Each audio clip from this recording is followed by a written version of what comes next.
She was recruited out of every job she ever had, but for the last one, she recruited herself.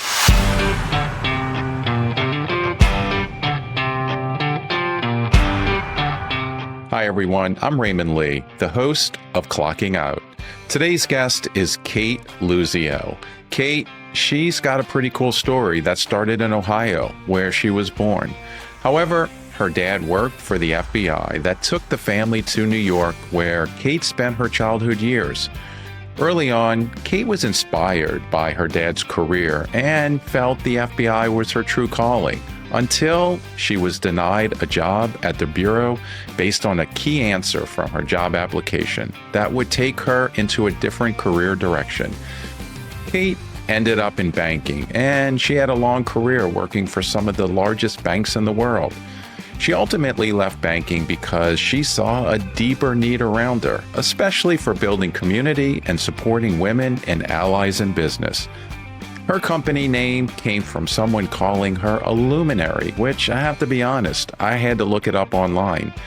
In this episode, we learned how one decision at a Grateful Dead show changed Cate's life forever. So, without further ado, please enjoy Cate Luzio and her Clocking Out story. Hi, Cate. Welcome to the podcast. It's nice to see you. Likewise. Excited to be here. Yeah, me too. It's so nice to have connected. For context purposes, I know you started a company called Luminary over 7 years ago now. And I have to be honest, I had no idea what luminary meant. I'm familiar with the word luminate, which is to shine a light on something. It also online said a natural light given body. So very familiar with the term luminate. But then I was like, what is this word luminary? So I searched that, and it says a person who inspires or influences others. And in looking at your work, I know that you are certainly inspiring a lot of people, but I also know that that's not where it started. And so just really grateful for you to spend some time having this conversation today. And I'm so excited to learn about your story and share it with others. Well, thanks. No, absolutely. By the way, when I heard the term luminary, I did not know what the actual term meant either. And then I had to Google it. And then once I did, that was like, that's the name of the company. Oh, it's so fitting. And I'm just like, the pathway to getting there is going to be so fun. And so our listeners love a good origin story. And so let's start with, tell us where you're from. Where'd you grow up? So I'm originally from Ohio. Most people don't know that. Both my parents are from Ohio. I was born in a very small town called Orrville, which is the home of Smucker's jelly. That's where my mom is from. My father was in the FBI, and my mom was a teacher. So when I was quite young, we got relocated. My father got relocated to New York City, and we moved to New Jersey. So I think I was in the second grade, and I have a brother on each side. I have an older brother who's 5 years older and a younger brother who's just a year below me. And so really was raised and grew up in New Jersey. So I have to ask, what was it like growing up with a dad who worked as an FBI agent and a mom who was a school teacher? You know, it's interesting because my parents did a great job. I think in particular, my mom sort of shielding us from my dad's job. He was mafia, narcotics, organized crime for the entirety of his career. We knew that it was a cool job, but we didn't really talk about it because I think the more you talked about it, the more questions we would have had. So we just knew he wasn't around that much. He was there when he needed to be and when he could be, but it was a very stressful, demanding job. And this is before cell phones. I remember when he got his first beeper, and it was like, whoa, we can, see where he is if there's an emergency. But I think watching my dad work extra hard and be so committed to his job. My mom, the same. She was a school teacher for over 40 years, and just watching them give themselves to the people around them, whether it was students or just the people that worked amongst my dad. And I saw that when he retired, just how much he gave. He was like the mayor inside his team. I really thought I was going to be an FBI agent. That's what I wanted to do when I went to college, and then realized that's not what I wanted to do. But I give my parents so much credit for who I am today, the decisions that I make, the way I can think about my life, that they never put something on my brothers or I. We all ended up in business, which is, I think, pretty rare when you have two, what I would call public servants, if you will. So when you were a young girl, what did you dream about being? So my mom found something pretty recently. In the fourth grade, I wanted to be the president of the United States. I'm sure lots of kids think that way. I think it was because my parents gave me the sort of like the roadmap to say dream and be whatever you want. It's why I played sports again for most of my young life and then all the way up through high school and then into college. But I knew I wanted to have an impact. That's why I wanted to play sports and play on team sports. I wanted to become a leader. And I also knew that I wanted to just learn as much as I possibly could. So studying abroad when I went to college, and I think they gave me this amazing opportunity. They paid for my college, which I think is the biggest gift I'll ever get in my whole life. And that really set me on a great course. And so I think I give them thanks. They also had incredible work ethics, but also this, I think, very unique ability to teach us right from wrong and to stand up for others in addition to standing up for ourselves. I love that. So what sport did you play? So the two main sports were soccer and basketball, and those were the two sports that kind of carried me through all the way through high school. And then in college, I played club soccer at Maryland, and I did intramurals for basketball. Love sports. That's when I think of lessons in business. I don't read a lot of business books. I read actually a lot of athletes and coaches books, because I think that just shows you so much discipline, leadership, resilience, grit, determination, time management, all of those things. And I think that's really what set me on my path. That's interesting. So you mentioned earlier that you wanted to be an FBI agent, and I'm just curious, what was the genesis of that? I know your dad was an FBI agent. Was there a feeling that you wanted to make him proud and follow in his footsteps? Oh, sure. That was definitely part of it. I think, again, I have so much tremendous respect for my dad and what he did and how he did it. And I also thought it was very interesting, right? This wasn't something that I just thought, I'll just do it because my dad's doing it. I just thought it was so interesting. And there were so many careers, and there still are, within the FBI that and paths you can take. And then once I got to college, I was a political science major and started doing internships, and it just wasn't the path that I was going to go down. When I look around today and the skill sets that an FBI agent requires, it's also very different than 30 years ago or 50 years ago. And the technology has changed so dramatically. I think I remember having this conversation with my dad once I got into banking. He was sort of like, I know your path you thought was the FBI, and I'm so glad that didn't end up being your path, because you're meant to do different things than me. Oh, wow. I was going to ask, what was it about the work that turned you off? Like you said that it wasn't for you, but I wonder if there was something specific that once you started learning about it, that you were like, yeah, this is definitely not me. So it wasn't even that. I'll share something that I rarely share, but I'm not embarrassed by it. So the FBI, and again, this is 30 years ago, so I'm sure it's changed. They had an internship program. And so I was like, I'm going to apply for this. This will be great. I did it after so it would have been my sophomore year of college. And that summer, I smoked pot for the first time.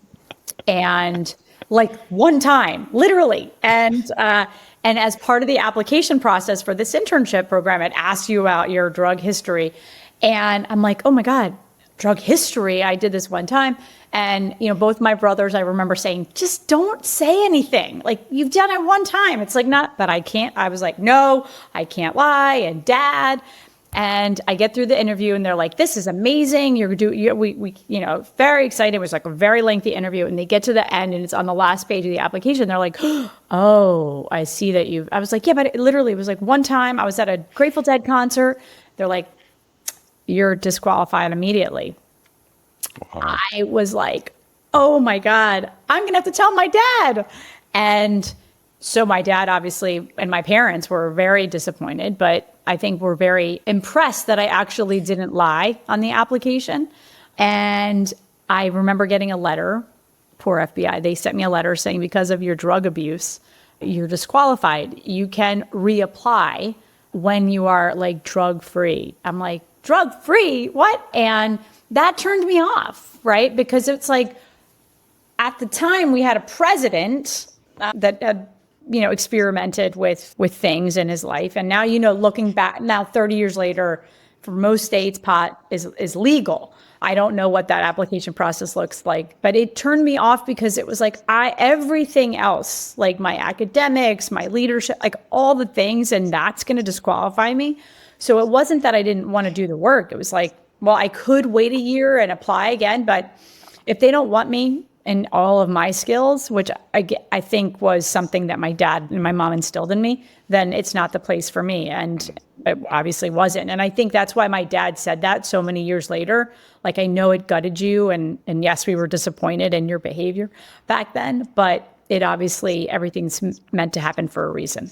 Yeah, I am so grateful that you shared that story. I love it. I mean, there's so many life lessons there. I mean, you showed up as you. Mm-hmm. And just think for a moment, if you would have lied on that application to get somewhere, that's the first big decision that you had to misrepresent yourself in order to achieve something. And that path could have been you do it one time and then you're like, well, I did it that time, I'll do it again. And so you just wonder, playing that forward, that deceit, what that would have led you to become. And so the fact that you showed up, hey, this is me. If you want me for me, then here I am. Yeah. And I think that's such a great life lesson. Yeah, it really was. And it was very hard for in the moment and for many months. And I remember, again, calling my parents. And at the time, my dad, very good friend, was the director of the FBI. So I knew everybody was going to know why I didn't get accepted into this. So it was very, again, I felt very ashamed. And, looking back, I shouldn't have felt like that. I did nothing wrong. Mm-hmm. And a college student experimenting. And I think you're right, because the moment you do go down that, you pass there, you head out on that slippery slope, your decision making can change and can be changed dramatically going forward. So again, I think I learned a lot over that period of time. And who knows what would have happened if I, like you said, if I had just said, it was one time, they're never going to find out. And they would have never found out, by the way. But it was just not the right thing for me to do. Yeah. Kudos to you for that. So what did you ultimately do, and what led you to your first big job? So I graduated, and I realized that I had worked in the political field for all of my internships, and then that's not what I wanted to do. Like many of us, when we graduate college, I got a job, but I wanted to live in D.C. And my parents were like, well, if you want to live in D.C., you need a job. So I got a job at a nonprofit, and very quickly, literally like 8 months into that job, which I loved it, the CFO at the time called me into his office and was like, you're doing great. You are like such a go-getter and you're learning. This is not going to be the place for you long term. And I was like, what? I remember I cried. I thought he was firing me. And he said, I think given the time, and it was just the internet, bubble at that time, I think there's so many places for you to go work and get really good real world experience, also make some money. And you can always come back to nonprofit. You can always give back. You can always be philanthropic. And I listened. It was very hard advice, but I listened because I did love the job. And I got a job at a startup in the DC area, loved it, spent a couple of years there, decided to go back at night and get my master's degree in international relations. And then during that time, I got recruited into finance, which was not a path I had ever ever thought about. I was not even interested when I remember when they talked about this opportunity in exploring, because I thought that is not me. I'm terrible at math. But I got the job, and I just thought I might as well try this, see what I can learn from it. You never know. And almost 2 decades later, I was still doing it, and had, worked for 3 of the largest banks in the world, had the opportunity to work abroad in 3 different countries, and become, leading thousands of people around the world and make a lot of money. And that was an incredible path for me, which then ultimately, I didn't know it was leading me to starting my own company. How cool is that CFO recognized your potential and saw that you were doing an amazing job, but knew with his experience, he knew talent. And the fact that he said, look, I want you to go out and explore and stretch yourself and really experience the world beyond this little job that you have. And at that time, you're like, what are you talking about? This is great. I love this. But Yeah. he saw something in you, and it just allowed you to, really blossom, which is great. He had a tremendous career before becoming the CFO of this particular nonprofit. So I think he knew, he spent many, many, many years in the private sector, and then decided to take this role again. When I was 22 or 23, I don't really know his whole story, but that's what I remember of it. And I think even pulling me aside to do that was just, again, looking back, it's amazing that he continued to want to develop and invest in talent like that, and to have those hard discussions with someone that he knew was also a great employee for the organization. I then continued to once I started making real money, I started donating to that nonprofit, and I'm still donating there today. Wow. That's pretty cool. Yeah. So you talked about, before getting to the first of the 3 big banks, which is Bank of America, you did this little stint with a startup. Mm-hmm. And I wonder how that startup experience sort of opened your eyes for you to be able to launch Luminary 15 years later. Yeah. And I just wonder, what did you take from that startup? What did you do, and why did it end so quickly?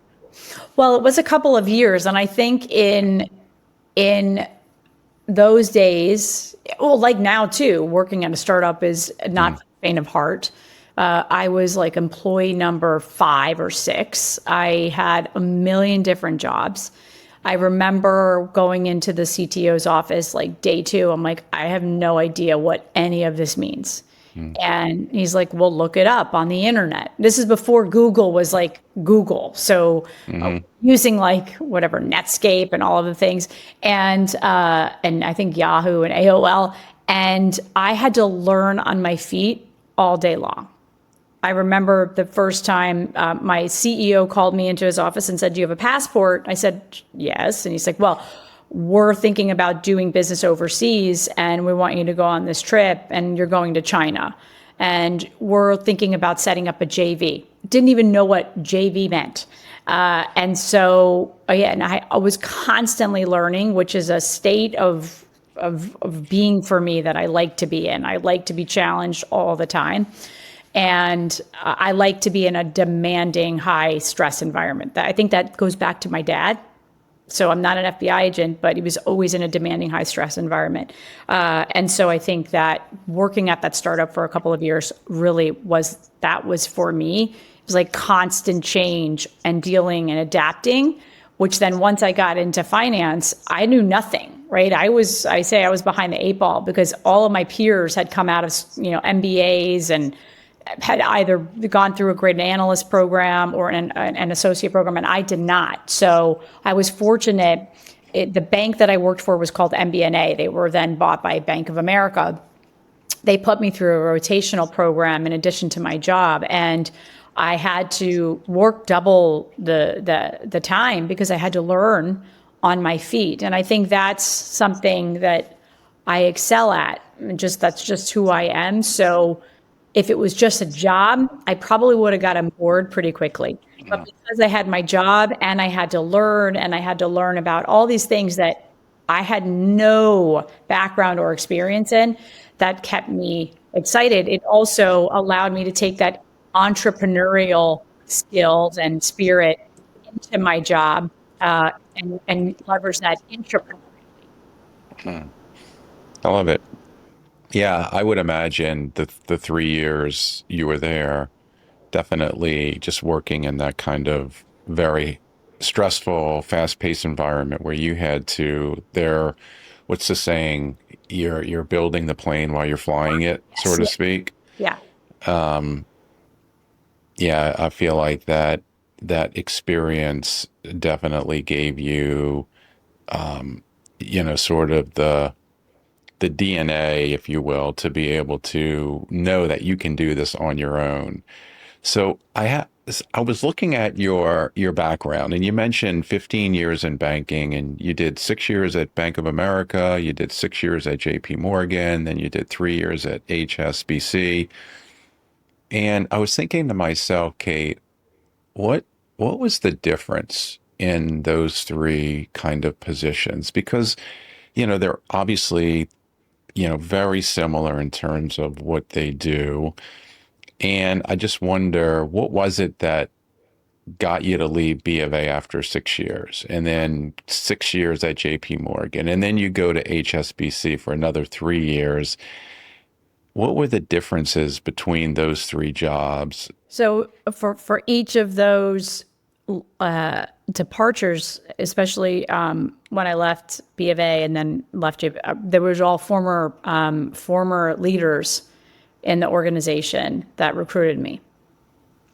So while at B of A, I had great managers, and one of my former managers left Bank of America, went to JP Morgan, kept tabs on me, as he says. And when he saw an opportunity in a role that he thought I would excel in and that he needed me, he reached out. And it was a lengthy recruiting process, but I have to say my boss at the time at B of A, he actually was the one that I went to say, a lot of people don't talk to their managers when they're thinking about leaving, of course, but that's just, for me, that's been how I've made decisions. I went to him and said, I have this opportunity. And he said, let's think about it. Why don't, pros and cons. And the pros outweighed the cons. And he said, I think it's a great opportunity. I think you have to do it. He didn't want to lose great talent, but if he knew that I was thinking about it, he was probably going to lose me at some point anyway. I went and then spent those years at JP Morgan, which I loved. They were incredible, formative for me as a leader. And another manager from Bank of America that knew me. I didn't know him that well, but I knew him because I had a lot of exposure to him and what I was doing at B of A. Had gone over to HSBC, the same. He called me and said, hey, I know you've got a great job. I know, and this is when I was living in London, but we're building something special here, and I'm rebuilding it, and I need leaders like you. And it took me a long time to even get comfortable with it. I went to my boss at JP Morgan, and we had a lot of conversations, multiple bosses at JP Morgan, and ultimately I resigned. I then stayed, and then I re-resigned and left and went to HSBC. And then, a couple of years later, I just started seeing, I had always on the side of my desk, ran, sponsored, chaired our women's networks, especially at JP Morgan and then at HSBC. And I just I wasn't seeing the impact that I thought we could be making, in particular around investing in just the broader pipeline. And I had taken a lot of time in my, whenever I traveled, my teams around the world, I would obviously prioritize clients, but people too. And And at the same time, there was this massive startup environment that everybody wanted in. And I was watching all of these startups going out there and raising capital. And I was also hearing how many of these startups, as well as small business, weren't getting capital. And a lot of them were founded by women. And so it was like a kind of a perfect storm, if you will, of all of these things happening in my brain. And that Luminary wasn't sort of anything that I had been thinking about. But one of my mentors from JPMorgan, who had been at another firm by that point, and I were meeting, and he said, listen, I think you are somebody that constantly needs to be making impact. And if you're not challenged, you're going to get bored, and then your performance will suffer, because if you're not challenged. And he was right. And I had never thought about my career path differently after all those years in finance. And I thought maybe there's something else I could be doing. Didn't mean I couldn't do it inside of a bank, but as it related to people, I knew that I wasn't going to get hired in an HR role because I didn't come from HR. And so decided to take a step back and see what else was out there. And because my jobs were highly demanding, and I'm not somebody that could have a side hustle. It's just not how my brain works. I knew that I couldn't think about what I wanted to do without taking that step back. Mm.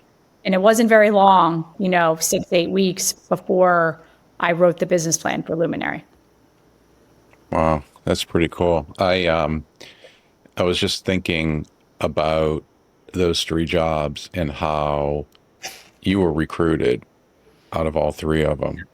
And it's just interesting because you didn't recognize when it was like, okay, I've accomplished. You had the pull of a leader who reached out and forced you to question, is now the right time to make a move? And you made that move. You made a comment, though, at HSBC. You said, I resigned, and then I stayed, and then resigned. No, when I was at JPMorgan. I gotcha. Yeah. So I resigned, and then they pulled out all the red carpet and to keep you. To keep me, yeah. And when Jamie Dimon says you should stay, you should stay. Right. He's a hard person to say no to. But then a couple of months later, my boss and I had a really great relationship. He's the toughest boss I've ever had in my life, and the best boss I've ever had. He's no longer at JPMorgan. He's running another big bank. And he just knew in my gut that I needed to do this for myself. And it was a massive people jump as far as management of people. And that's where I wanted to really focus my efforts and excel. And it was a bigger P&L. And so he knew. And, it's interesting. So when I decided to kind of take a step back out of finance, he immediately called me and was like, hey, I heard you're a free agent now. He had been at a new institution, and we had lots of conversations. But then it was ultimately like, no, I'm taking a step back for a reason. And I think there's something else I'm meant to do. But by the way, never say never. I mean, there's a reason why I work with so many banks for Luminary. Like that is about 40% of our B2B client base. And from a financial institution standpoint. So I still, and because of my now expertise in small business ownership and sort of all the small business we talk to, never say never, because I don't think I'll be doing Luminary forever. And there's always something in the back of my mind that will there be a time when I go back into finance? And I thrived in the corporate environment and structure of it all. I miss that. That's something that's really I miss as an entrepreneur. I know lots of entrepreneurs think I'm crazy when I say that, but I miss having a boss, and I miss having that structure that I was able to thrive in. So we'll see. We have long careers and long lives. So who knows where you'll find me in 10 years. Yeah. So when you said though, you took a step away. That was taking a step away of HSBC. Like you literally were like, it's time for me to start developing this idea. You wrote the business plan for No, Luminary. I hadn't written the business plan. I had already, I had already said, I'm going to take a step back, but I was being recruited by another financial institution, which was a predecessor bank that I worked for, and was having, lots of different conversations. And then I wrote this business plan. Well, I didn't know that I was writing a business plan until I had it on paper. And that's when I said, okay, I think this idea has legs. And I again, can't do two different things at once, meaning I'm not going to, I'm going to be interviewing for a role or working for someone, it's going to be 100% in. And I realized that I needed to be 100% in to see if this was going to be able to go somewhere. So I made all those calls and said, I'm pausing any conversations and I'm going to focus on building a company. And there were many of people that were like, are you crazy? And you're going to do it with your own capital? That's even crazier. But it was the right decision then. It has been the right decision until now as well. And I think one of the amazing parts of that is I had so many great mentors and sponsors within the financial institution world, both peer mentors as well as senior sponsors that I could go and talk to about these decisions. I didn't have a founder community to tap into yet. So those were the people, this brain trust of incredible leaders and experts that I could tap into as I was starting my own company. And they were really instrumental in just sort of how I thought about things, how I thought about the business. And they continue to be. Many of those same mentors that I had for my career, I tap into still. So I think though the interesting thing that led to you writing this business plan is you having this experience within the banks in building community. Like there was this passion that you had in creating community around women professionals, and that sort of fire led to the timing of you saying, I'm gonna write this business plan and I'm gonna start this company. And I have to say, kudos to you for making that decision to just cut the cord, because I think a lot of people who have an entrepreneurial idea, who are working in a big corporate job, they will start to develop that as that side hustle to really see and determine whether or not there is a business. And I think that when you go all in 100% and you're putting all of your energy into something 100%, they say it takes 3 years where the universe recognizes that Cate is going to do this. And you sort of, create this momentum. And those first 3 years aren't easy. When you're really, as now overnight, you're Cate, the banking executive, to Cate, the founder and CEO of Luminary. And there's this sort of imposter syndrome that you kind of work through, like, wow, I'm not feeling like a founder and CEO. And you have to build that muscle and that community in order for you to lean in and say, like, this is who I am. And I wonder, how long after you launched did it take for you to feel like this is going to be a real company? Well, we were only about a year old when the pandemic hit. So I think it was pretty real at that point, meaning a lot of people reached out because we have a physical location in New York saying, you gave it your old college try, but this pandemic's probably gonna, not, kill you basically. And I was like, no. I didn't leave a great career. I didn't give up all of what I gave up in order to just say, okay, it's been a good year and we were doing really well.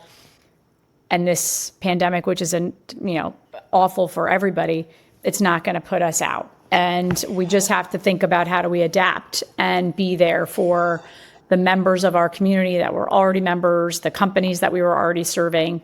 And that was it. Like that for me, there was this fight or flight switch that happened, that I knew we were building something great, and I knew that we had to continue on that journey. So it probably was right in those moments. I also remember a great mentor of mine, Mindy Grossman, who texted me in April. We're like in it, and PPP was still sort of like happening, and she said, "Never waste a good crisis." And there was something that switched into my brain, like, she's right. Like, we have an opportunity here. I have an opportunity here. And so I think it was during those probably those 3 to 6 months of managing in that early part of the pandemic. I think once pandemic was turned into year 2 and then year 3, I was like, come on, dude, let's go. We got to get out of this, but it drastically changed the trajectory of the business. And I think if the pandemic had not happened, we would not be where we're at today, because we went online, we invested in digital, we started doing things that were not the traditional path of what someone like a Luminary or many of our peers were doing. And I think we reacted very quickly to the community. So probably in that 3 to 6 month period, I was like, this is a real business. We're not going anywhere. And we might have to fight and claw our way to make sure we survive, but we're going to do it. Yeah, there's so many takeaways there. I feel like you were just mature enough to where you had this business, but then you were agile enough to recognize that we need to make a pivot. And we need to be there for our community. And this is the best way in order to serve our members. But it also just built connection. It built trust. It built, it was almost the foundation in sort of this new Luminary. Yeah. And how special, you were there for the community, and then the community is there for you. Yes, exactly. I say that all the time. And the reason we exist, outside of my incredible team, the reason we're here, just like every company, is their customers, right? And those, we call them members. And so I say that all the time. The reason we're still here is because our members, and they're not just paying, they're paying for value that they see from the events and the workshops and the community and the network that we provide them. But it doesn't make it, even though we'll turn 7 at the end of this year, it doesn't make it any, the bigger the company, the bigger the problems, as you know. Yeah. So, but it's been the hardest thing I've ever done in my career, but also the most rewarding. And I don't think that I could have done it or navigated through a pandemic had I not had all those years of work experience prior. No way. Mm-hmm. Yeah. Well, I also feel like your upbringing also played into that. Like, Definitely. You were not going to let defeat happen. And I wrote down this question: what are you most proud of around the building of Luminary? And I wonder, what's the first thing that comes to mind? The team.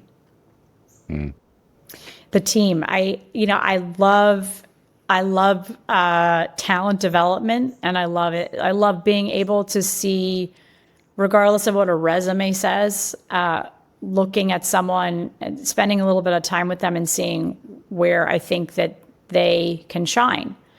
And I think many of our team, those that are still there, some that have left, started as part-time employees at Luminary. And I think it's really important that we learn, we get to know our people. It's not just about the job. It's also about what they're passionate about, what more they can do.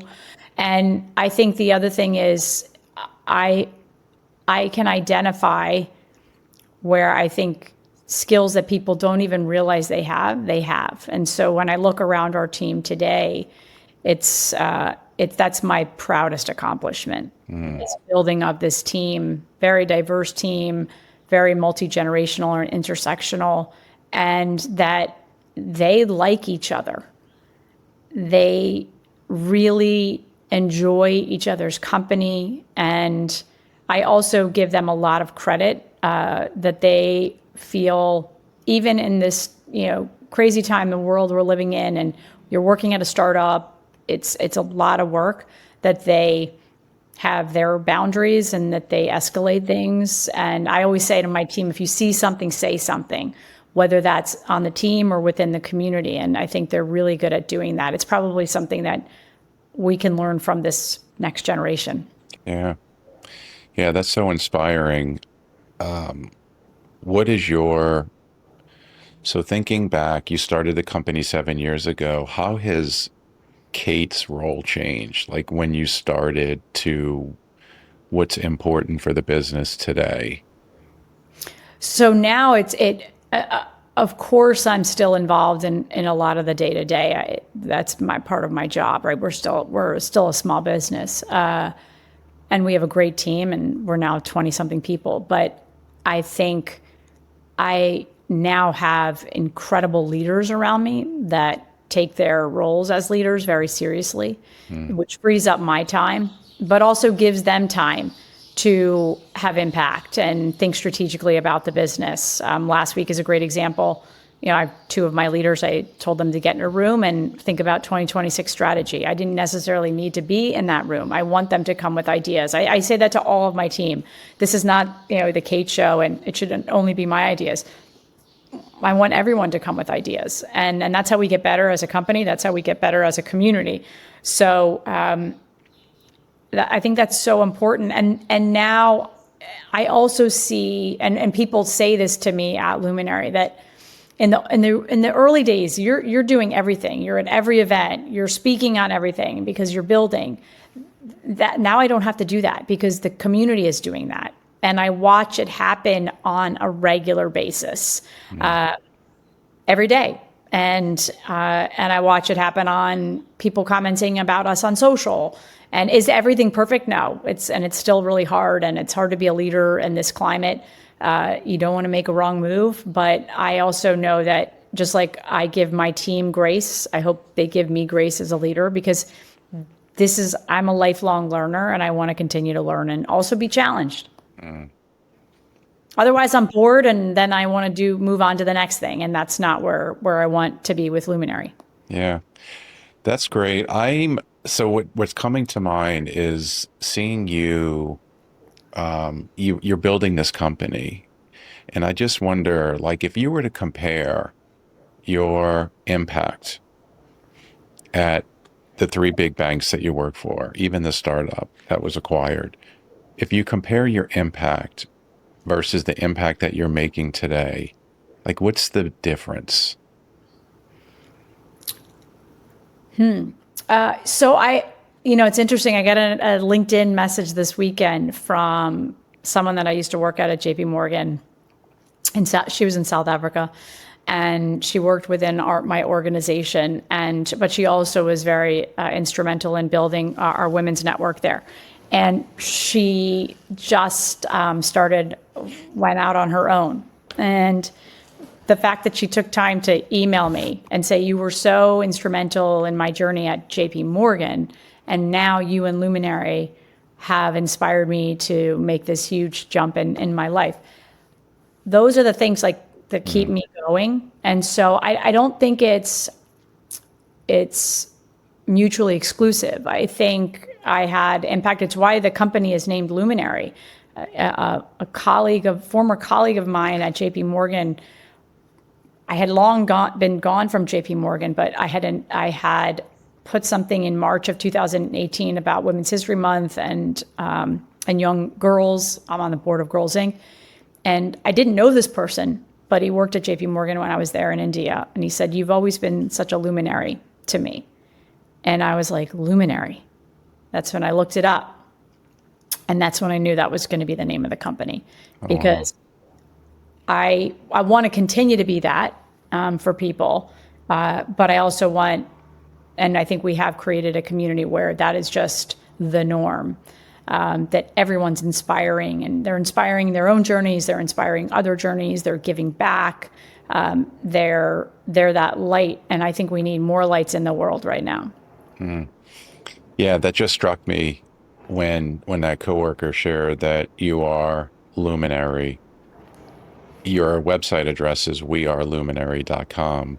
And it's almost like it went from the I to we. Yes. And I was watching your video of like the one word video of what defines us as a community. And many of the words that were shared were empowering, glow, impact, connection, inclusive.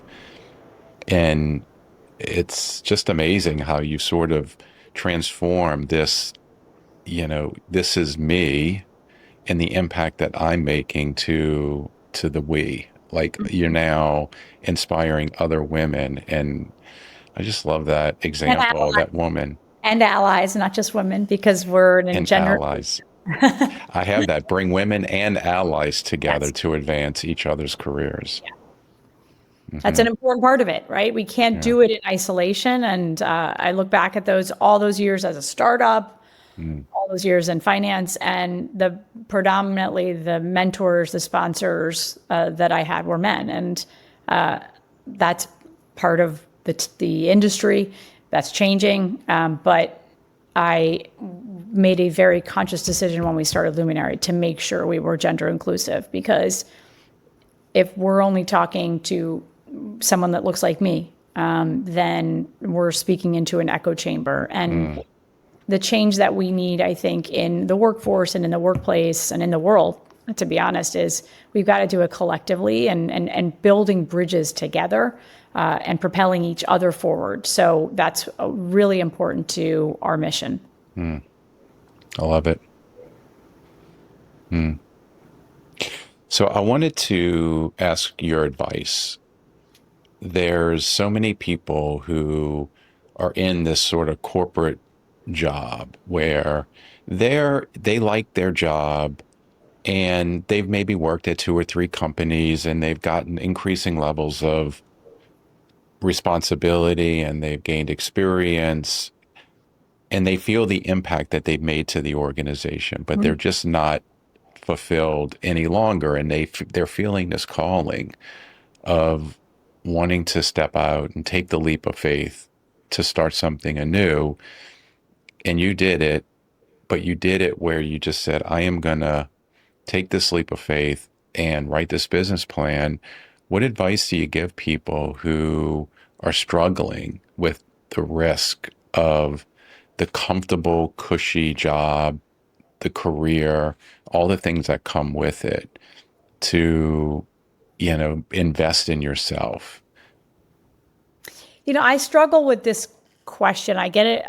People ask this of me a lot, and I'll be honest, there is a big part of me as an entrepreneur that still goes, oh, should I have done this? Should I have given that up because I had such a great career? And I'm okay with saying that because nothing is perfect, right? And it's really hard to be an entrepreneur. You know this. It's really hard. It's a hard thing to do every single day, especially again as people's lives are depending on you when you are paying them. And so that part of me thinks when I left there was a bit of a naivete of, well, I'm going to be able to do this and it's not going to be that hard. And then you get in and you're like, oh my God, it's really hard. I think knowing what I know now, would I have made the same decision? I probably would say no. And I say that not because I don't love what I do, and because I think that before you make that decision, I would understand what is driving at the root of like, what is not challenging you? Or is it the culture of the organization? Is it the structure? Is it the organization? Is it your manager? And I had this conversation last week with someone that's in corporate, and a year ago, she's like, I want to leave and become an entrepreneur. And I said, evaluate where you're at and what's driving that. And I think at the time she wasn't feeling supportive. She probably was a little bit sort of like, it's kind of like I'm doing the same thing over and over. But, the organization changed. She's feeling really great support by her manager. She's getting opportunity for promotion and to do more and act more entrepreneurially. And we came back to me. She said, what do I think? I said, I think you should stay. I think you're feeling that spark again. And entrepreneurship's always going to be there. So if you decide that that's the path you want to take, or by the way, leave and go to another organization, I think we have to really evaluate where you're at today and what's driving the decision to make you want to leave. And maybe you do work at a great company and you love the culture. You're just not inspired in that particular job. Maybe there are other roles, and maybe that means you got to build a bigger network inside and have conversations about those other roles and what could you possibly do. Maybe you'll find that there aren't, and you want to either move to a different organization or you do. Maybe you're like, I've got an amazing idea and this is what I'm meant to do, then do it. I think, but a reminder that financial safety net is important because especially for those people that aren't out there raising money. And even if you are, it's a tough market. It's hard to raise and especially harder for women and people of color. So you also need to surround yourself with great people that you can lean on and tap into and go to for advice, because this is a lonely journey, even if you have a co-founder, which I don't, but just make sure you're taking a calculated risk as you're making these decisions, regardless of what those decisions are. That is such fantastic advice. I love your thoughtful approach to it and doing some soul searching around what is it that's really driving your interest and desire. And I think that that evaluation will ultimately lead you to making the right decision. But I love how being true to yourself and not necessarily making that choice because you're seeing someone else do it or something like that. So really appreciate that, Cate. This has been great. I really appreciate this opportunity to connect. I love your story, and it sounds like there's a pull back to potentially working in a corporate job again, I'm feeling. And someday, yeah. But I really appreciate the opportunity to connect. Really enjoyed our conversation. And I feel like a lot of what you shared is going to be very relatable to people who are on a journey and are in similar situations like you were in and are looking for advice. So I appreciate it. No, it was such a great conversation. These conversations, especially ones like these, also make you reflect, and I'll be reflecting likely for the rest of the day. Not about what I said, but just on the conversation. And I think the more we can share these stories and our examples, the goods, the bads, and the challenging, the more people can learn, regardless of what industry or career path you're on or in. But I think always questioning is a good thing. Yeah, absolutely. Well, I appreciate it. And I'm going to continue to follow your work. I'm going to share all of your links and information about your company and how to get in touch with you in our show notes so people can connect with you. Cate, thank you again. Thank you so much. I'm so glad to be here, and hopefully I'll see you at Luminary Live in Philly in December. Definitely, early December. Absolutely. I look forward to it. Amazing. All right. Thanks, everyone, for listening. Until next time. Hello, everyone. It's Raymond again here. I want to take a moment to say a special thanks to our sponsor, Career Minds. They're a global provider of career transition and career development solutions. And if you'd like to hear more on Clocking Out, we'd love for you to take a second and click follow of your favorite podcast app. And while you're there, leave us a rating or review. It really helps new listeners find the show. You can also watch the full episode on YouTube. Just search Clocking Out with Raymond Lee and hit subscribe. And if you're listening on Spotify, don't forget to check out our episode polls or just drop us a comment. We'd love to hear your thoughts. Finally, if you or someone you know has a story to share about navigating change, taking a risk, or rethinking your career, we want to hear from you. Head to the link in our show notes and fill out the form to be considered for a future episode. Until next time, remember, if you're just sitting there thinking that you're stuck or you're unsure of your career or future and you think it's time for a change, I would encourage yourself to ask these 3 questions. Does my career or work make me feel alive? Am I doing the things that genuinely matter to me most? Am I creating value for myself and for others? Until next time.